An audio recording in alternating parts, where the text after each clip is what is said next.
All right, let's have a look at the weather, including the fire conditions in New South Wales and Queensland. We're joined by Sky News meteorologist Alison Osborne. A lot to get through, Alison, including the catastrophic fire danger ratings in WA today. Is that heat going to move across to the fire regions at all? Yes, it is. So we've seen 4 days in a row above 35 degrees in Perth. That hasn't happened since February 2016. So it's been an absolute scorcher. That heat's been driven by some pretty hot northerly winds. It's pushing towards the southern part of Western Australia today. Places like Kalgoorlie and Norseman, they might see their hottest November day on record today. And then Adelaide's heading for 42 degrees on Wednesday with that heat. Catastrophic fire dangers across parts of the south, including an extreme as well. Places like the Yorke Peninsula, the Eyre Peninsula, and also the Mount Lofty Ranges, so near the Adelaide Hills. So quite hot conditions this week coming again for Adelaide and South Australia. Yeah, talking to Rob Sharp yesterday, he said that there will be records broken in Adelaide over the next few days as well, as we've seen in Perth. But a reprieve for those in New South Wales, a deep breath really, to take stock and get ready for another hot week. Yes, another hot week. So thankfully we've had some cooler winds along the coast, which is driving some drizzle and some showers. I think a few people have been thankful of that.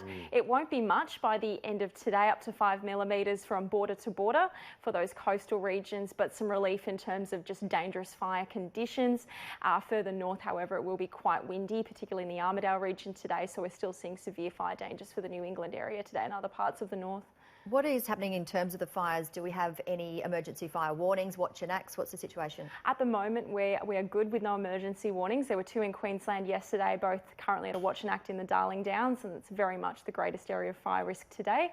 An extreme fire danger there, winds up to 50 kilometres an hour by the afternoon, temperatures in the mid-30s, so quite dangerous conditions there, yeah. And we're continuing to see cooler weather in Melbourne and quite a bit of rain in Tasmania, and there is some warm weather coming to Victoria, but they say the bright news there is that there aren't fires there at the moment, so that will help. It was definitely helped him. Like, they've had some rain, they've had quite a lot of rain and cool temperatures, and it won't dry out considerably before that heat comes in. So the fire dangers there, they might be elevated slightly, particularly in the Mallee from Wednesday and Thursday. It will be hot, I mean up to 40 degrees again in Mildura, but thankfully it won't be windy, especially that wind will very much die out past South Australia on Wednesday. That's good. We've seen a lot of smoke, and that's causing a lot of poor air quality, a lot of people with respiratory conditions, and even people that have never had respiratory conditions really being affected. Are we seeing the smoke ease in any areas? Unfortunately, as long as the fires keep burning, it will continue to be generated, and we've got a high pressure system in the west which is pushing towards, which always